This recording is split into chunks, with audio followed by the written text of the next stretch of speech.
আসসালামু আলাইকুম। সবাই কেমন আছেন? শুভ সকাল সবাইকেই।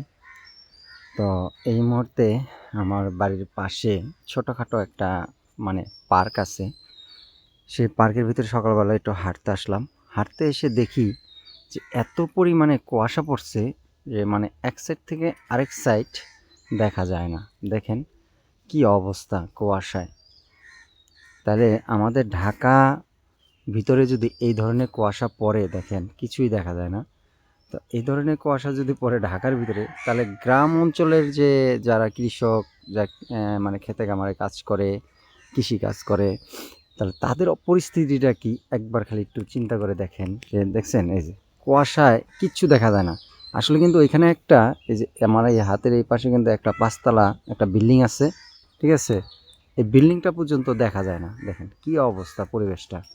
তো সকালবেলা উঠে হাঁটতে হাঁটতে আসলাম একটু আবহাওয়াটা দেখার জন্য। আর এই হচ্ছে লেগে আমার বাড়ি, ঠিক আছে? এই যে আমার নিজের বাড়িটাও ঠিক মতো ক্লিয়ার মতো দেখবেন। এটা হচ্ছে আমাদের বাড়ি, ঠিক আছে? এই বাড়িটার গেট এসে এটা হচ্ছে আমার বাড়ি। তো এইখানে যে পরিবেশের যে আবহাওয়াটা দেখলাম সকালবেলা বের হয়ে, ঠিক আছে?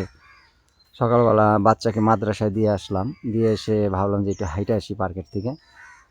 তো হাঁটতে এসে দেখি এই অবস্থা যে কিছুই দেখা যায় না। দেখেন কি অবস্থা, একদম কুয়াশায় ভরে আছে, ঠিক আছে? মানে আমি যে ওদিকে যে কিছু একটা যে দেখবো সেই জিনিসটা আমি আর দেখতে পারতাছি না। তো ভাবলাম যে এই ভিডিওটা আপনাদের সাথে একটু শেয়ার করি। সকালের যে পরিবেশটা আছে এই পরিবেশটা আপনাদের সাথে একটু শেয়ার করি। তো শেয়ার করার জন্য এই ভিডিওটা করা। তো আপনারা তো দেখতেই পারতেছেন যে কি পরিমাণে মানে কুয়াশাটা পড়ছে এখানে। তাহলে গ্রাম অঞ্চলে যারা বসবাস করে, গ্রাম অঞ্চলে যারা থাকে, ঠিক আছে, তাদের পরিবেশটা কি অবস্থা। তো আজকে সকালবেলার অনেক কুয়াশা পড়ছে। সেই কুয়াশা একদম পুরো আকাশ, তারপরে জমি সব ঢেকে আছে।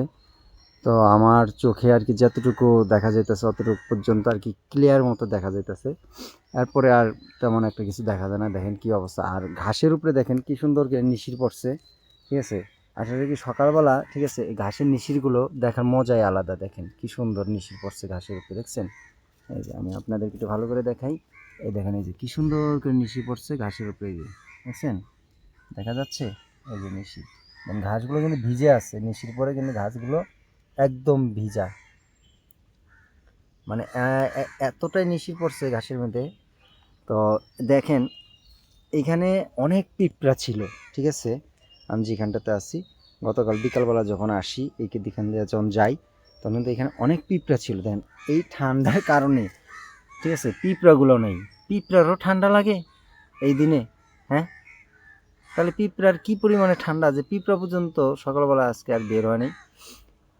তো এই যে পরিবেশটা দেখলেন, আসলে সকালবেলা যারা উঠে ঘুম থেকে একটু হাঁটতে বের হয়, মানে এই পরিবেশটা দেখলে নিজের মনটা একটু ফ্রেশ ফ্রেশ লাগে।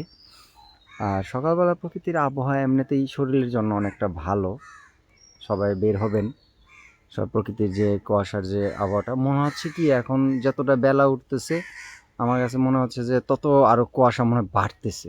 আমার কাছে এরকম মনে হচ্ছে। তো গাইজ সবাই এই শীতের মধ্যে গরম জামা কাপড় সবসময় পরে থাকবেন। যাদের বাচ্চা কাচ্চা আছে বাচ্চা কাচ্চার দিকে সবসময় খেয়াল রাখবেন যাতে তাদের কোনো ঠান্ডা না লাগে, এবং সবসময় মুখ ঢেকে রাখবেন, নাক ঢেকে রাখবেন। কারণ এই কুয়াশা যদি নিশির যদি ভিতরে যায়, ঠিক আছে, তাহলে কিন্তু ঠান্ডা, কাশি, একদম সর্দি লেগে যাবে।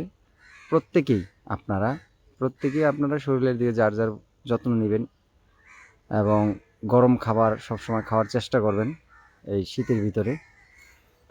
তো এই হচ্ছে আজকে 4 তারিখ, জানুয়ারি মাসের 4 তারিখ। 4 তারিখ আমাদের সাভারে এই ধরনের মানে ঠান্ডা হাওয়া একদম। আর বাতাস নেই বলতে গেলে, এই যে গাছের পাতাগুলো একদম স্তব্ধ হয়ে আছে, বাতাস নেই কোনো। যে ঠান্ডা পড়ছে আবার এর ভিতরে বাতাস আসবে কোথার থেকে। তো এই হচ্ছে আমাদের সাভারের পরিবেশ আর সাভারের আবহাওয়া। সবাই ভালো থাকবেন, সুস্থ থাকবেন, আমার জন্য একটু দোয়া করবেন ইনশাল্লাহ।